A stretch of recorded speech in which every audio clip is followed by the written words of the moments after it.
આજે હું તમને એક એવી પવિત્ર અને હૃદયસ્પર્શી કથા સંભળાવવા જઈ રહી છું, જેમાં એક પતિવ્રતા સ્ત્રીએ પોતાના પ્રેમ, ભક્તિ અને અડગ વિશ્વાસથી યમરાજને પણ ઝુકાવી દીધા હતા. આ છે વટ સાવિત્રી વ્રતની ચમત્કારિક કથા. એક એવી કથા જે દરેક નારીને શક્તિ, વિશ્વાસ અને પતિપ્રેમનો સાચો અર્થ સમજાવે છે. કહેવાય છે કે જે સ્ત્રી શ્રદ્ધા અને ભક્તિથી વટ સાવિત્રીનું વ્રત કરે છે, તેના જીવનમાં અખંડ સૌભાગ્ય, સુખ, શાંતિ અને પરિવારનું કલ્યાણ થાય છે. તો ચાલો બહેનો, ભક્તિભાવ અને શ્રદ્ધા સાથે સાંભળીએ પવિત્ર વટ સાવિત્રી વ્રત કથા. ઘણા વર્ષો પહેલાની વાત છે. અશ્વપતિ નામનો એક રાજા હતો. તેની રાણીનું નામ વૈશાલી હતું. રાજા અને રાણી ખૂબ દયાળુ અને પ્રજાવત્સલ હતા, પરંતુ તેમના જીવનમાં એક મોટું દુઃખ હતું. તેમને સંતાન નહોતું. એક દિવસ મહેલમાં એક મહાત્મા પધાર્યા. તેમણે રાજા રાણીનું દુઃખ જાણીને કહ્યું કે જો તમે માતા સાવિત્રીનું વ્રત અને આરાધના કરશો તો તમારી મનોકામના પૂર્ણ થશે. રાજા રાણીએ સંપૂર્ણ ભક્તિથી માતા સાવિત્રીની ઉપાસના શરૂ કરી. થોડા સમય પછી માતા પ્રસન્ન થયા અને આશીર્વાદ આપતા કહ્યું, તમારા ભાગ્યમાં પુત્ર નહીં, પરંતુ એક દિવ્ય ગુણવાળી પુત્રી છે, જે તમારું નામ આખી દુનિયામાં રોશન કરશે. થોડા સમય પછી રાણી વૈશાલીએ એક સુંદર પુત્રીને જન્મ આપ્યો.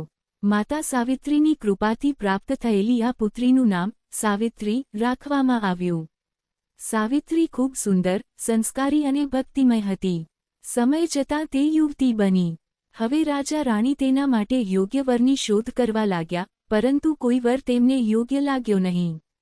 અંતે સાવિત્રીએ પોતે જ પોતાના પતિ તરીકે વનમાં રહેતા રાજકુમાર સત્યવાનને પસંદ કર્યો. જ્યારે આ વાત જાણી ત્યારે દેવર્ષિ નારદ ત્યાં આવ્યા અને કહ્યું, સત્યવાન ગુણવાન છે, પરંતુ તેનું આયુષ્ય ખૂબ ટૂંકું છે. તે માત્ર 1 વર્ષ સુધી જ જીવશે. આ સાંભળી રાજા રાણી દુઃખી થઈ ગયા અને સાવિત્રીને સમજાવવા લાગ્યા. પરંતુ સાવિત્રીએ અડગ અવાજમાં કહ્યું, એકવાર જેને પતિ સ્વીકાર્યો, હવે હું જીવનભર તેની જ રહીશ. આખરે સાવિત્રી અને સત્યવાનના લગ્ન થઈ ગયા. લગ્ન પછી સાવિત્રી સતત માતા સાવિત્રીની ભક્તિ અને વ્રત કરતી રહી. ધીમે ધીમે 1 વર્ષ પૂર્ણ થવાનો દિવસ આવી ગયો. એક દિવસ સત્યવાન જંગલમાં લાકડા કાપવા ગયો અને સાવિત્રી પણ તેની સાથે ગઈ. અચાનક સત્યવાનને ચક્કર આવ્યા અને તે બેભાન થઈ જમીન પર પડી ગયો. એટલામાં ત્યાં યમરાજ પ્રગટ થયા અને સત્યવાનના પ્રાણ લઈ જવા લાગ્યા. પણ પતિવ્રતા સાવિત્રી યમરાજ પાછળ ચાલવા લાગી. યમરાજે ઘણું સમજાવ્યું, છતાં સાવિત્રી પાછી ન વળી. તેની ભક્તિ, બુદ્ધિ અને પતિપ્રેમ જોઈ યમરાજ પ્રસન્ન થયા અને એક પછી એક વરદાન આપવા લાગ્યા. સાવિત્રીએ પહેલા પોતાના સસરાને આંખો અને રાજ્ય પાછું માગ્યું, પછી પોતાના માતા પિતાને 100 પુત્રોનું વરદાન માગ્યું. અને અંતે ખૂબ ચતુરાઈથી કહ્યું, મારે પણ 100 પુત્રો જોઈએ, પરંતુ પતિ વગર એ કેવી રીતે શક્ય છે?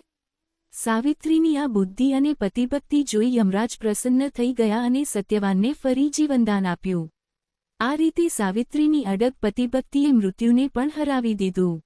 હે સાવિત્રી માતા, જે રીતે તમે સાવિત્રીની લાજ રાખી, તેવી જ રીતે આ વ્રત કરનાર અને કથા સાંભળનાર દરેક ભક્તના જીવનમાં સુખ, શાંતિ અને અખંડ સૌભાગ્ય આપજો. જય સાવિત્રી માતા.